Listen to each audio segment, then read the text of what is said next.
Namaste.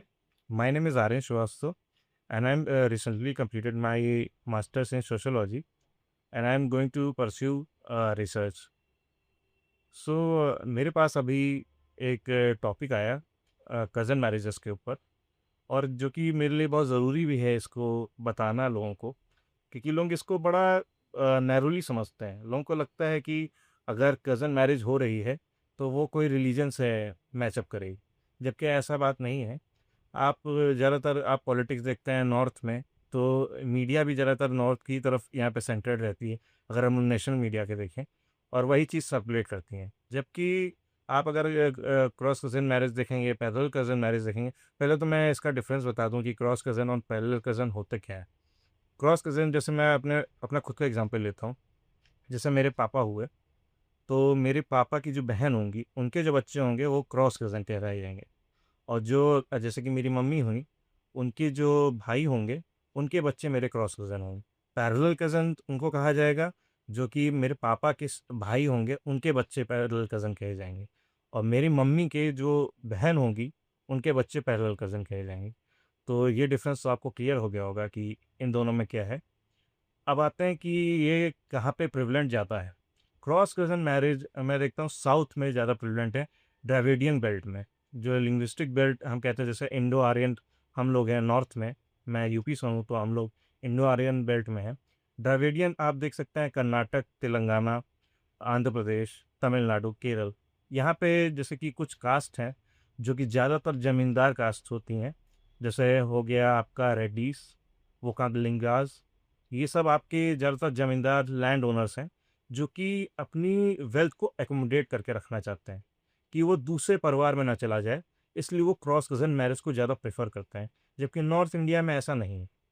और भी reasons हैं क्रॉस कज़न मैरिज करने के, जैसे कि एडजस्ट कर लेती है लड़की बहुत अच्छे से। जैसे पैट्रियार्कल माइंडसेट है हम लोग के इंडिया का, और ऑल ओवर द वर्ल्ड ही है मेरे ख्याल से।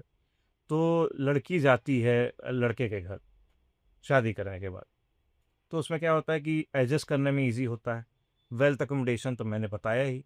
ये कुछ खास रीज़न है जिसकी वजह से और आप तो आजकल देख रहे हैं wedding, pre wedding shoot, post wedding shoot, उस खर्चे को भी बचाने के लिए अगर अलग अलग ख़ानदानों में अगर शादियां होंगी, तो सारा खर्चा लड़की के ऊपर ही आ जाता है, लड़की के घर वालों के ऊपर। अगर एक ही ख़ानदान में शादी होगी तो खर्चे बट जाते हैं। इस वजह से भी होता है कि क्रॉस कज़न मैरिज को माना जाता है। और ज़मींदार, मैंने जैसे बताया कि ज़मींदार लैंड ओनर्स हैं, उनके ही कास्ट में ये ज़्यादा हो रहा है, क्योंकि वो वेल्थ को अपने बाहर नहीं सर्कुलेट होने देना चाहते। अब इसका साइंटिफिक अगर आपको बताऊं, तो इसमें थोड़े कॉन्स हैं। अगर मैं देखना चाहूँ, जैसे कि अभी मैंने प्रोज बताया, सोशल इशूज़ के हिसाब से मैंने आपको प्रोज बताया, लेकिन अगर साइंटिफिक हम लोग जाएँ तो इसके कॉन्स हैं। क्योंकि जैसे कि कभी-कभी किसी के बीमारियाँ होती हैं। अगर बीमारियों से, अब जैसे शादी अगर हुई क्रॉस कज़न मैरिज, तो बीमारियाँ सर्कुलेट होती है, क्योंकि वो डीएनए से लिंक होती है, एक तरीके से मैंने कहना चाहता हूँ। डीएनए से लिंक होती, तो उससे अब साइंटिफिकली ये भी पाया गया है कि 1 से 2% ज़्यादा चांस होते हैं, जो बीमारी, अगर मुझे कोई बीमारी है और मैंने क्रॉस कज़न मैरिज करी, तो 1 से 2% ज़्यादा चांस होते हैं कि वो डीएनए के द्वारा मेरे आगे की जनरेशन में भी चला जाए। तो ये साइंटिफिकली प्रूवन है। तो कॉन्क्लूडली मैं ये कहूँगा कि इसको एक तरीके से प्रोज में अगर देखा जाए, तो वेल्थ अकोमोडेट करने के चक्कर में इसको शादी करवाई जाती है क्रॉस कज़न। और लेकिन अगर साइंटिफिकली देख लें तो इसके कॉन्स भी हम लोग को झेलने पड़ते हैं।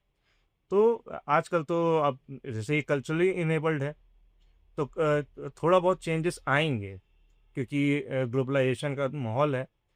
तो लोग अब आगे बढ़ रहे हैं। पहले तो इसमें ये भी होता था कि एनओसी लेनी पड़ती थी परिवार के बीच, अगर आप अलग जाके ख़ानदान से शादी करना चाह रहे हैं। साउथ की अगर मैं बात कर रहा हूँ, साउथ इंडिया की, अगर अलग ख़ानदान से आपको शादी करनी है, तो आपको परिवार से एनओसी लेनी पड़ती थी कि हाँ, मैं दूसरे ख़ानदान में शादी करने जा रहा हूँ, इस ख़ानदान में शादी नहीं कर रहा हूँ। लेकिन अब ग्लोबलाइजेशन का माहौल है, तो अब लोग अपनी पसंद से शादी करते हैं। पहले परिवार तय करता था, अब हम लोग खुद तय करते हैं कि हमें अपना कौन सा ब्राइड या ग्रूम कौन चाहिए, हमें अपना पार्टनर किस में दिख रहा है। तो अब इस टाइप में तो, लेकिन कल्चरली है तो ज़्यादा चेंज होता नहीं। मैं कहूँगा स्लाइटली चेंज होगा या आगे चल के भी, वरना ये जैसा चलता आ रहा है वैसे ट्रेडिशन है, ये चलता रहेगा। तो मेरा बस ये इस मुद्दे पे ये कहना था। Thank you.